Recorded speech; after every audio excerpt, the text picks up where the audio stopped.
Donc, pourrait tomber sur l'idée de science. C'est-à-dire que l'esprit critique et l'esprit scientifique sont proches. La science, c'est un domaine particulier où on fait un effort considérable pour distinguer les opinions des faits sur la base d'une méthodologie qui est extrêmement rigoureuse et qui nous amène à établir des faits.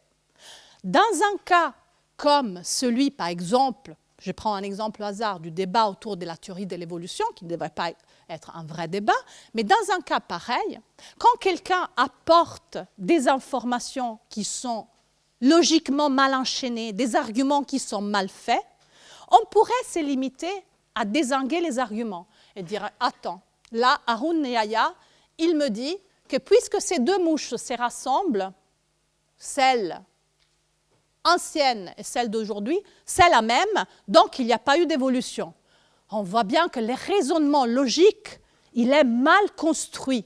Hein? Il part d'une ressemblance pour arriver à une conclusion. J'ai besoin, pour nourrir et éduquer l'esprit critique, d'éduquer ses capacités d'argumentation, de reconnaître un mauvais argument. C'est un mauvais argument. Mais dans ces cas-là, je n'ai pas juste un mauvais argument, j'ai aussi un faux fait.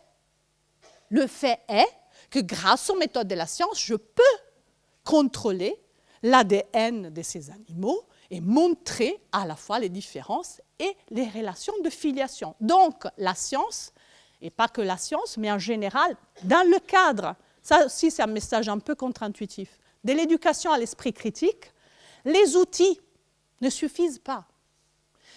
Bien raisonner de façon critique demande aussi d'avoir des connaissances. Un esprit critique est aussi un esprit bien nourri, qui possède des connaissances factuelles qui l'aident ensuite à construire des bons arguments. Quand on construit des arguments contre des critiques, comme celles qui sont apportées à la théorie de l'évolution, on a besoin à la fois de mobiliser une capacité à analyser les arguments des autres et une capacité à mobiliser des faits. Et la science nous les met à disposition. Mais comme je vous le disais, l'autre chose que la science nous met à disposition, c'est un outillage. C'est-à-dire, pourquoi je ferais confiance à une certaine science, à une science bien faite, plutôt que non? Est-ce que je vais faire confiance à la science, sur le tabac par exemple, sur le climat, parce que ces messieurs, ils sont bien habillés? Non. En plus, ils sont souvent très mal habillés, les physiciens en particulier. Mais peut-être qu'ils ont un machin blanc qui donne confiance, etc. Est-ce que c'est pour cela que leurs faits sont des faits, alors que les faits des autres ne le sont pas? Bien sûr que non. Et ça, je pense, c'est une autre brique importante dans l'éducation fondamentale, dans l'éducation à l'esprit critique qu'on peut fournir à nos élèves. La confiance en la science vient du fait qu'on a une compréhension de ces méthodes. Si on n'enseigne pas les méthodes de la science, si l'élève ne comprend pas de quelle manière la science distingue entre une opinion et un fait, il n'a aucune raison de faire confiance à la science. C'est une confiance basée sur l'autorité. C'est quand je commence à comprendre que la science met en place des outils lourds.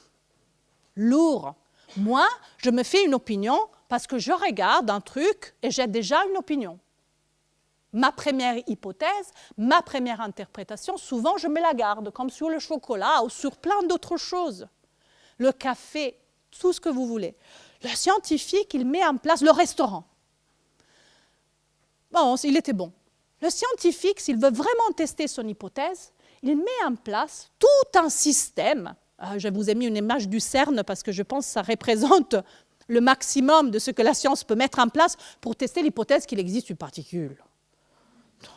Des fois, tu as envie de dire, vous exagérez. Mais non, c'est la beauté de dire, là, on le traque jusqu'au bout, le boson de Higgs, jusqu'à la fin.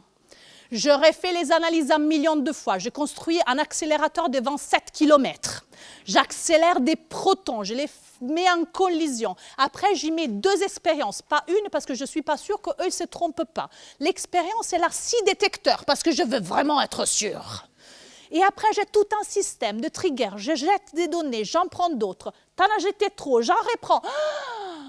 quand on commence à toucher cette méthode et à la voir, pas en allant nécessairement en visite au CERN, même si je vous y invite à y aller parce que ça vaut la peine, mais quand on met en place une expérience en classe pour tester quel est le meilleur sopalin et qu'on voit, j'ai oublié de mesurer, j'ai oublié de voir combien d'eau il y avait de là. Eh bien, le scientifique, il regarde d'abord. Hein. J'ai oublié de me dire si je voulais tester si c'était plus absorbant ou si c'était plus résistant. Ah non, ça, je refais mon expérience.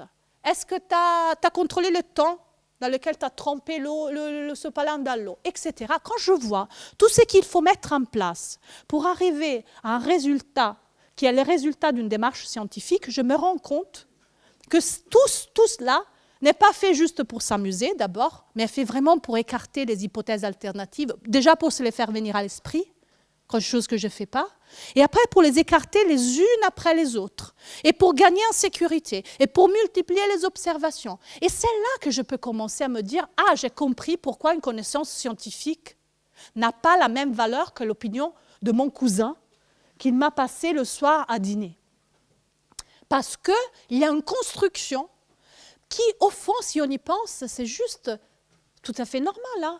Hein. Historiquement, on se rend compte de nos erreurs. On veut les dépasser. Et donc, on invente des outils, la science, qui s'accumulent, des nouveaux outils et des nouveaux outils et des nouveaux outils. Pas les accélérateurs, mais la méthode, les contrôles, les contre-contrôles, les multiplications des données, pour arriver à une meilleure connaissance. La science est l'histoire de notre effort culturel pour dépasser nos limites naturelles.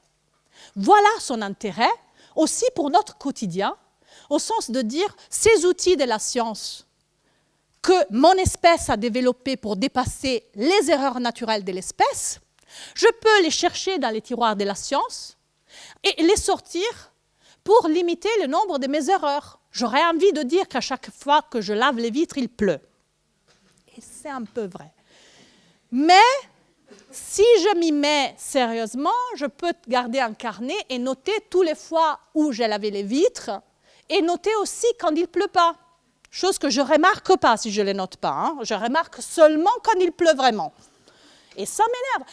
Et donc, mettre en place, et ça c'est un outil de la science, ne te limite pas à regarder seulement quand l'effet se produit, mais regarde tous les jours, régulièrement, même si tu n'as pas envie, et note. J'ai importé un petit outil de la science, un grand outil de la science, dans ma petite vie de tous les jours, pour corriger une erreur naturelle qui est celle de sauter immédiatement sur l'interprétation. Quelqu'un me veut du mal, hein, là, parce que cette pluie, elle ne tombe pas au hasard. Et voilà, je peux les importer, ces outils, mais très, très souvent, importer ces outils est difficile. Je ne peux pas. Va accélérer des... Non, mais va importer des modèles dans ma vie de tous les jours. OK. Mais l'éducation aux sciences n'a pas le seul objectif de me permettre d'importer les outils et donc de devenir plus puissant dans mon esprit critique, parce que maintenant, il est bien outillé. Il a plein d'outils pour répondre aux erreurs. Je les ai identifiées, les erreurs, je les éclaire dans ma tête, j'acquiers les outils, j'arrive à en dépasser certains, mais pas tout, et c'est normal. Mais qu'est-ce que j'ai gagné grâce à l'éducation, à la science et à la méthode scientifique? J'ai aussi gagné la compréhension que la science, elle y va avec des moyens lourds. Que la science, donc, mérite dans certaines situations, et je peux m'interroger si la science a mis en place tous les outils de la science dans ces cas-là, elle mérite ma confiance parce qu'ils font quelque chose qui garantit plus de certitude, pas à 100%, pas sur tout. Il ne faut pas mettre la barre là-haut, c'est une manière de tricher, mais que la science met en place des outils qui font en sorte que ces connaissances sont plus certaines et que quand il y a incertitude, c'est-à-dire à chaque fois, cette incertitude est déclarée et quantifiée par la science. On ne dit jamais on sait que, on dit on a trouvé ça avec cette marge d'incertitude. Et c'est pour ça qu'elle mérite notre confiance.